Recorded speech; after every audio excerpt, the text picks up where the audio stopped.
Hello dear students, welcome to the channel hashtag study vista 2021। और जैसा कि आप जानते हैं, हमने चैप्टर नंबर 1, 2 एंड 3 तीनों ही हम कर चुके हैं और प्लेलिस्ट चैनल पे अवेलेबल है, आप वहाँ पे जाके देख सकते हैं। तो चलिए आज हम उसी सीक्वेंस में आगे बढ़ते हुए स्टार्ट करते हैं chapter number 4 which is hermits equation. तो देखो, इतना आइडिया हमें आ चुका है कि हर्मिट्स इक्वेशन मतलब ये कुछ इसी जो सेकेंड ऑर्डर की डिफरेंशियल इक्वेशन ही होनी चाहिए, क्योंकि हमें अभी तक बेसल्स लीजेंड्रेज ये करते आ रहे हैं, तो वो भी क्या थी, सेकेंड ऑर्डर की डिफरेंशियल इक्वेशंस थी। तो यहाँ भी कुछ ऐसा ही होगा। ठीक है, ये तो हमारा आइडिया है। आप देखिए एग्जैक्टली होती क्या है। The differential equation which is of form d2y/dx² minus 2x dy/dx plus 2ny is equal to 0 is called Hermite's equation, जहां पे द पैरामीटर n क्या है, रियल कांस्टेंट है।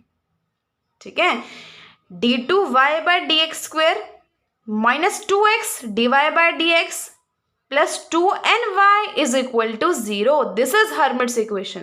इसका कोफिशिएंट 1, इसका कोफिशिएंट -2x और इसका कोफिशिएंट +2n। Very easy. तो देखिए, कई बार देखो हमारा क्वेश्चन क्या रहता है कि हम इन इक्वेशंस को याद कैसे रखें, क्योंकि कई बार कंफ्यूज हो जाते हैं कि हर्मिट्स कौन सी थी, बेसल्स कौन सी थी और लीजेंड्रेज कौन सी थी। उसके लिए आपको पता है आपको करना क्या है कि आपको सबको एक जगह लिख लेना है और उसको बार बार रिवाइज करते रहना है, फिर तो क्वेश्चन ही पैदा नहीं होता कि आप भूल जाएंगे उसको, है ना। तो देखो एक बार रिवाइज कर लेते हैं, मैंने भी इनको लिख दिया है एक बार एक जगह। तो vessels equation is x² 1 - x² 1। इनके कोफिशिएंट्स की बात कर रहे हैं हम। सबसे पहले x² 1 - x² 1, यहाँ आएगा x -2x -2x, क्या आएगा x -2x -2x, यहाँ क्या आएगा x² - n² n into n plus 1 2n, x² - n² n into n plus 1 2n। तो इस टाइप से आप एक जगह लिखें, बार बार रिवाइज करते रहें, आप नहीं भूलेंगे इनको। अब हम आगे बढ़ते हैं हमारे सॉल्यूशन ऑफ हर्मिट्स इक्वेशन की तरफ। तो सॉल्यूशन में देखिए, आपको पता है हम कैसे सॉल्व करते हैं इसको, पावर सीरीज मेथड से हम इसको सॉल्व करते हैं, जिसको हम चैप्टर 1 में अच्छे से पढ़ के आ चुके हैं। तो अगर आपने वो वीडियोस नहीं देखी हैं तो आप पहले वो देख लीजिए, क्योंकि उसके बिना जो हर्मिट्स इक्वेशन का सॉल्यूशन है ना, वो आपको डिफिकल्टी लगेगी उसमें। तो देखिए, हमने वो पढ़ चुके हैं, तो हम क्या करेंगे, इसको फटाफट से देख लेते हैं। ये इक्वेशन है, सॉल्यूशन हम क्या मान के चलते हैं, डी वाई को r is equal to 0 to infinity, इसका समेशन AR x⁻m+r, ये आपको पता है। dy/dx निकालते हैं हम फिर, और d2y/dx² निकालते हैं। ठीक है, जो कि क्या है, y का डिफ्रेंसिएशन करके यानी कि dy/dx आ जाएगा, इसका डिफ्रेंसिएशन करके d2y/dx² आ जाएगा। ये तो कॉमन चीज़ें हैं जो हम पहले से पढ़ते आ रहे हैं। अब क्या करना है, y की वैल्यू मिल गई, dy/dx की वैल्यू मिल गई, d2y/dx² की वैल्यू मिल गई। तीनों को कहाँ रख दो, 1 के अंदर रख दो। अब देखो, तीनों को वहां रखेंगे तो ये चीजें आ गई। अब देखो अगला स्टेप क्या होता है, आप जानते हैं सब x की पावर्स को किसके इक्वल पुट करना है या फिर किसके इक्वेट करना है, x की पावर m+r बनाना है आपको, कहने का मतलब है। ये तो पहले से x की पावर m+r है, ये x को अंदर मल्टीप्लाई करेंगे तो m+r हो जाएगी, लेकिन इसको हमें क्या करना पड़ेगा, कन्वर्ट करना ही पड़ेगा। ठीक है, तो इसको कैसे किया हुआ इन्होंने, देखो ये फर्स्ट टाइम ये है, देखो मैंने लिख ली AR m+r -1 और इसकी ये पावर, ये चीज़ है। अब देखो हम करेंगे क्या, इसके अंदर r -2 है, तो अगर हमें m+r करना है, किसको, m+r -2 को, तो जहाँ जहाँ r है वहाँ क्या पुट कर देंगे, r+2, जहाँ जहाँ r है वहाँ क्या पुट कर देंगे, r+2, ताकि ये पावर क्या बन जाए, m+r। ठीक है, तो जहाँ जहाँ r है वहाँ r+2 कर दीजिए, r+2 m+r+2 m+r+1 x की पावर m+r होगी। यहाँ 0 से स्टार्ट है। अब हम देखो ये कहाँ से स्टार्ट करते हैं, कैसे पता लगाते हैं, मैंने आपको पहले भी बताया हुआ है ये, यानी कि यहाँ 0 पुट करने पे r क्या वैल्यू आ रही है, m-2। तो यहाँ पे हम r की क्या वैल्यू रखें कि m-2 ही आए, तो -2 रखना पड़ेगा ना। तो इसलिए ये स्टार्ट कहाँ से होगा, -2 से इन्फिनिटी। ठीक है, लेकिन देखो हम नॉर्मली क्या चाहिए होता है, हमें समेशन 0 से इन्फिनिटी चाहिए होता है। तो हम इसकी पहली वाली जो दो टर्म्स हैं, यानी कि r इज इक्वल टू -2 के लिए और r इज इक्वल टू -1 के लिए, उनको खोल देंगे बस। सिंपल सी चीज़ है ना। आर इज इक्वल टू -2 के लिए खोलेंगे तो आर को -2 रखेंगे, ए नॉट m-1 और एक्स की पावर होगी m-2 plus R is equal to -1 put करेंगे तो a1 m+1 m एक्स की पावर m-1 ये होगी, और इसको 0 से इन्फिनिटी कर दो और एज इट इज लिख दो। ये हो गया हमारा एक्सपेंशन। ठीक है, यही सेम चीज़ इसने नेक्स्ट स्टेप में करी हुई है। देखो देखिए, ये तो दोनों फर्स्ट वाली टर्म्स हैं, लास्ट वाली जो दो टर्म्स हैं, और ये क्या किया है, लास्ट वाली दो टर्म्स है इसने इसको ऐड कर दिया इसके अंदर कॉमन ले लू के, और ये क्या कर दिया हमने, एक्सपेंशन जो की है ना वो ये चीज़ है, पहली टर्म दूसरी term and this is the summation. ठीक है, तो रीअरेंज करके आप यहाँ तक पहुँच जाएंगे। उसके बाद देखिए, आपको पता है उसके बाद हम क्या करते हैं, जो लोवेस्ट कोफिशिएंट है ना, जो लोवेस्ट डिग्री टर्म है जो कि यहाँ पे एक्स की पावर m-2 है, उसके कोफिशिएंट को पुट करेंगे 0 के इक्वल, वहाँ से m की वैल्यूज आएंगी जो कि है यहाँ पे 0 और 1। उसके बाद आपको पता है हम क्या करते हैं, AR+2 कोफिशिएंट जो है उसको AR के टर्म्स में हम क्या करते हैं, रिप्रेजेंट करते हैं, जो कि आएगा ये। फिर m इज इक्वल टू 0 के लिए सारे कोफिशिएंट्स की वैल्यू को निकालते हैं। ठीक है ना, ये इन चीज़ों में तो अब हम जो है फास्ट हो चुके हैं काफ़ी, तो इजीली कर सकते हैं। तो यहाँ तक हम पहुँच जाएंगे, इसके सोल्यूशन आ जाएंगे। ये सोल्यूशन आ गया इसका। ए नोट के साथ इसने क्या कर दिया, y1x मान लिया सबको, और जो a1 के साथ है उसको इसने y2x मान लिया। अब देखो, जहाँ पे y1x कंटेन करता है इवन पावर्स को और y2 कंटेन करता है ओड पावर्स को, दिख रहा है हमें यहाँ ओड पावर दिख रहे हैं सारे, यहाँ पे इवन पावर्स है। अब देखो, अब ध्यान से सुनिएगा, एक छोटा सा कंसेप्ट है यहाँ पे। m इज इक्वल टू 0 के लिए हमने निकाल लिया, पूरा m इज इक्वल टू 0 के लिए ही किया है हमने। अब m इज इक्वल टू 1 के लिए हम देख सकते हैं कि अगर आप निकालोगे ना सोल्यूशन, तो वो क्या आएगा, वही सोल्यूशन आएगा जो y2 है। तो इसका मतलब हम इसको रिजेक्ट करेंगे। अब देखो, अब इससे एक चीज़ तो हमें पता चल गई कि y2 इसको साथ में लिखो या अलग से लोगे ना तो भी इसका क्या बना रहा है, सोल्यूशन बना रहा है।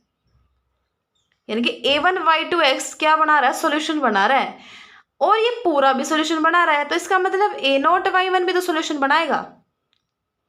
समझ पा रहे हैं ना आप, ये सोल्यूशन बना रहा है। ये तो हमें कैसे पता चला, जब हमें इज इक्वल टू 1 के लिए सोल्यूशन निकाला। पूरा सोल्यूशन कैसे पता चला, ये तो हम निकालते ही आ रहे हैं, अभी तक डराइव ही हमने ये किया है। तो इसका मतलब इसका ये भी तो क्या होगा, ये भी तो इसका सोल्यूशन होगा। तो इसका मतलब y1x और y2x क्या होंगे, लीनियरली इंडिपेंडेंट सोल्यूशन होंगे हर्मिट्स इक्वेशन की, for m is equal to 0। ठीक है, हेंस दिस जो कि a0y1x है, और अगले पेज पे लिख रखा है y is equal to a1y2x, ये दोनों ही क्या है, लीनियरली इंडिपेंडेंट सॉल्यूशंस हैं किसके, हर्मिट्स इक्वेशन के। ठीक है, so this is all about the solution.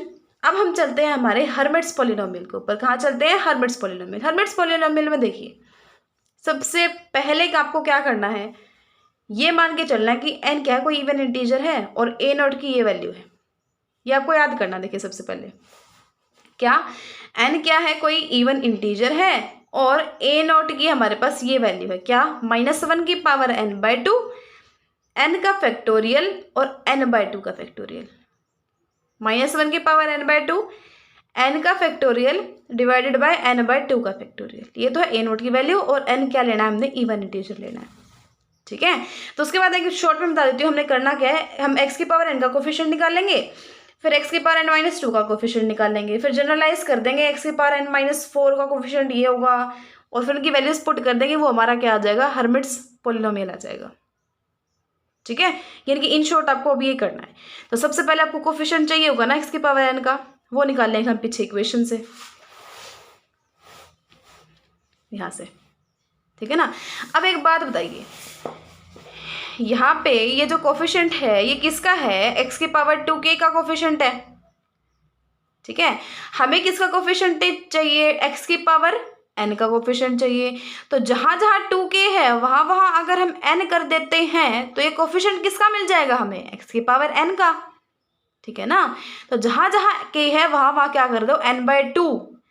तो -1 की पावर n/2, 2 की पावर n/2, ये तो एज इट इज है क्योंकि यहाँ तो k है ही नहीं, यहाँ k रख देंगे n/2, तो क्या हो जाएगा n minus n plus 2, n से n कैंसिल 2 तक, यानी कि n-2 and so on up to 2 divided by n factorial. ये किसका कोफिशिएंट है, x की पावर n का कोफिशिएंट, और वही हमें चाहिए था। अब देखो, उसको हम क्या कर देंगे, पुट कर देंगे यहाँ पे, ये रहा। और साथ में ए नोट भी मल्टीप्लीकेशन में था, ए नोट भी मल्टीप्लीकेशन में था ना, लेकिन हम ए नोट नहीं रखेंगे, क्या रखेंगे, उसकी वैल्यू रखेंगे जो हमने मानी हुई है, ये वाली। ठीक है ना, अब यहाँ तक तो हम समझ गए। अब आगे देखते हैं, चलो ये चीज़ हो गई। अब इसने क्या किया, अब देखो जो कैंसिल हो रहा है उसको काट दो, एन फैक्टोरियल से एन फैक्टोरियल कैंसिल हो रहा है, काट दिया। -1 की पावर n/2 -1 की पावर n/2, तो मल्टीप्लाई करके -1 की पावर होगी n होगी ना, और n क्या है, कोई इवन इंटीजर है, तो -1 की पावर n क्या हो गया, 1। अब देखो बचा क्या, 2 की पावर n/2 लिख लिया, n से लेके 2 तक ये लिख लिया, और डिवाइडेड बाय ये तो कट ही गया था, तो 2n/2 फैक्टोरियल और बच गया। यहाँ तक हम आ गए। अब आगे देखो, आगे इसने क्या किया, इसके सारे टर्म्स को इसने क्या कर दिया, डिवाइड कर दिया, किससे, 2 से। ठीक है, अब ये ध्यान से देखिए, जितनी बार डिवाइड होगा उतनी बार मल्टीप्लाई भी तो करना पड़ेगा ना, ये तो मैथ्स का रूल है, जो डिवाइड किया वो मल्टीप्लाई भी होगा। तो कितनी बार हमने 2 को डिवाइड किया है, यहाँ n है, n-2 है, यानी कि n टर्म्स आधी हैं, n नहीं है, बीच में एक एक का गैप है, तो n/2 है ना, तो 2 की पावर n/2। ठीक है, तो ये आ गया। अब हम क्या करेंगे, 2 की पावर n/2, 2 की पावर n/2 ये हो गया, तो 2 की पावर n होगी। ठीक है, और ये क्या बन गया, n/2 का फैक्टोरियल ही तो बन गया, और ये भी क्या, n/2 का फैक्टोरियल, कैंसिल आउट, 2 की पावर n बच गया, यानी कि x की पावर n का कोफिशिएंट क्या आया, 2 n। ठीक है ना, अब आगे हम चलते हैं हमारे कोफिशिएंट ऑफ x की पावर n-2 पे। यहाँ पे हमें क्या करना है, सिमिलरली वहाँ जहाँ हमने 2k को n पुट किया था ना, अब हम क्या करेंगे, सीधा इसमें कर दो, जहाँ जहाँ n है ना वहाँ वहाँ क्या कर दो आप, n-2। ठीक है, देखो इसमें नहीं करना, क्योंकि ये तो a नोट की वैल्यू हमने एज इट इज रखी है। बाकी यहाँ जहाँ जहाँ n दिख रहा है ना आपको, आप उसको क्या कर देंगे, n-2, -1 की पावर n-2/2, 2 की पावर n-2/2। अब यहाँ हमने क्यों नहीं किया, क्योंकि देखो एक तरीके से हम ये वैल्यू भी इसी में से निकाल रहे हैं। ठीक है, अब वहाँ हमने क्या किया था, फर्स्ट वाले में जब x की पावर n का कोफिशिएंट निकाला था, जहाँ जहाँ 2k था वहाँ हमने क्या किया, n। तो यहाँ हम एक तरीके से क्या करेंगे, जहाँ जहाँ 2k है वहाँ क्या करेंगे, n-2, बट यहाँ तो n है, तो 2k तो सिर्फ इसमें है ना, तो चेंज करेंगे सिर्फ इसमें कोई चेंज नहीं आएगा। ठीक है, तो इसलिए यानी कि दूसरे वर्ड्स में आप कह सकते हो, या तो आप डायरेक्ट यहाँ पे जहाँ पे n दिख रहा है ना आपको, यहाँ पे n दिख रहा है हमें, अच्छा यहाँ पे n दिख रहा है, ये सारे जो n दिख रहे हैं यहाँ पे क्या कर दो, n की जगह n-2 कर दो, या फिर सीधा पिछली इक्वेशन से जहाँ 2k है ना वहाँ क्या पुट कर दो, n-2, वहाँ से आप और भी इजिली निकाल पाओगे।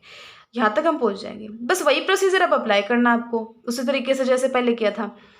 कैसे करोगे, यहाँ हमने n-2 फैक्टोरियल है, यहाँ n फैक्टोरियल था, तो n इंटू n-1 बच गया ना यहाँ पे, और -1 की पावर कितनी रहेगी, n/2, तो n-1, -1 की पावर n-1, n क्या है, a1, तो n-1 ओड, तो -1 की ओड पावर क्या बच गया, माइनस का माइनस, ये तो गए सारे, 2 की पावर n-2/2 ये लिख लिया हमने पीछे। ठीक है, अच्छा n/2 फैक्टोरियल बच गया था वो लिख लिया। अब ये टर्म्स बच गई, यहाँ भी ये क्या कर रहा है, 2 से हर इक्वेशन को क्या कर रहा है, डिवाइड, और ये कितनी है, n-2/2। ठीक है ना, वहाँ क्या थी, n/2 थी, यहाँ n-2/2 है, तो इसका मतलब जिनसे डिवाइड किया तो उसकी उतनी ही पावर से हमें मल्टीप्लाई भी करना पड़ेगा, जैसे पीछे किया था वो कर दिया। अब ये मल्टीप्लाई होगी, क्या आ गया, n-2 पावर होगी ना इसकी। ठीक है, ये बच गया, और ये पूरा क्या बन गया, n फैक्टोरियल से n/2 फैक्टोरियल से n/2 फैक्टोरियल कैंसिल, ये आ गया। ये कोफिशिएंट किसका आया, x की पावर n-2 का। अब हम सिमिलरली बोल देंगे कि सिमिलरली जो कोफिशिएंट है ना x की पावर n-4 का, वो ये आ जाएगा, तो जनरलाइज कर देंगे। अब आप एक चीज़ देख रहे हो कि n एक इवन इंटीजर है, ठीक है, लेकिन हमने कोफिशिएंट किसके निकाले, x की पावर n के, x की पावर n-2 के, x की पावर n-4 के। इसका मतलब जो सारे टर्म्स हैं जिसमें क्या आएगा, x की पावर n-2 प्लस के बाद कर रहा है ये n+4 एंड सो ऑन, वो सारी क्या हो जाएंगी, 0। ठीक है ना। x की पावर n का कोफिशिएंट आएगा, x की पावर n माइनस 2 का कोफिशिएंट आएगा, x की पावर n माइनस 4 का कोफिशिएंट आएगा, बट ये चीजें क्या हो जाएंगी, 0। अब उसमें कहाँ पुट करोगे आप, 8th इक्वेशन में। 8th मतलब ये x की पावर n का कोफिशिएंट निकाल चुके हैं हम, x की पावर n माइनस 2 का निकाल चुके हैं, x की पावर n माइनस 4 का निकाल चुके हैं, एंड सो ऑन। उन सब वैल्यूज को हमने क्या करना है, यहाँ पे पुट करना है। तो एक जनरलाइज सा करके इसको हम क्या कर देंगे, वैल्यू पुट कर देंगे। ये n का कोफिशिएंट है, उसके साथ लिख दिया। ये n माइनस 2 का कोफिशिएंट है, इसके साथ लिख दिया। ये n माइनस 4 का कोफिशिएंट है, इसके साथ लिख दिया। और लास्ट में सिर्फ क्या बचेगा, a नोट ही बचेगा ना।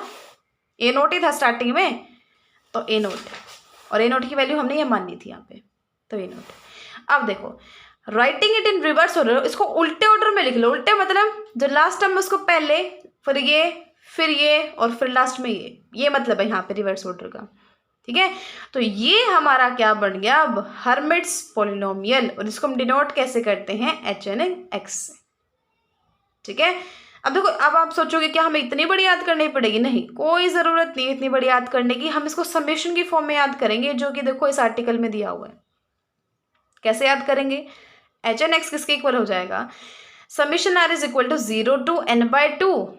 ये मैं बताती हूँ अभी क्या है, n/2 तक -1 की power r n factorial divided bye r factorial n minus 2r का फैक्टोरियल और 2x की पावर n माइनस 2r। ये आपको याद करना पड़ेगा। देखो ये स्क्वायर ब्रैकेट का मतलब क्या है, मतलब this is equal to n/2 जब n इवन है, n-1/2 जब n ओड है। ये याद रखना। देखो ठीक है, इसको एक बार और देख लेते हैं, फिर हम इसको लिख के देखेंगे, आपको याद हो जाएगा। देख लेना, आपको याद हो जाएगा। r0 to n/2 तक होगा। अब आगे चलते हैं, -1 की पावर r n का फैक्टोरियल, नीचे है r का फैक्टोरियल और n माइनस 2r का फैक्टोरियल, और 2x की पावर है यही जो इसका फैक्टोरियल था, n माइनस 2r। -1 की power r n factorial divided by what, r factorial, then n minus 2r factorial, and then 2x की वही पावर जिसका फैक्टोरियल था, यानी कि n माइनस 2r।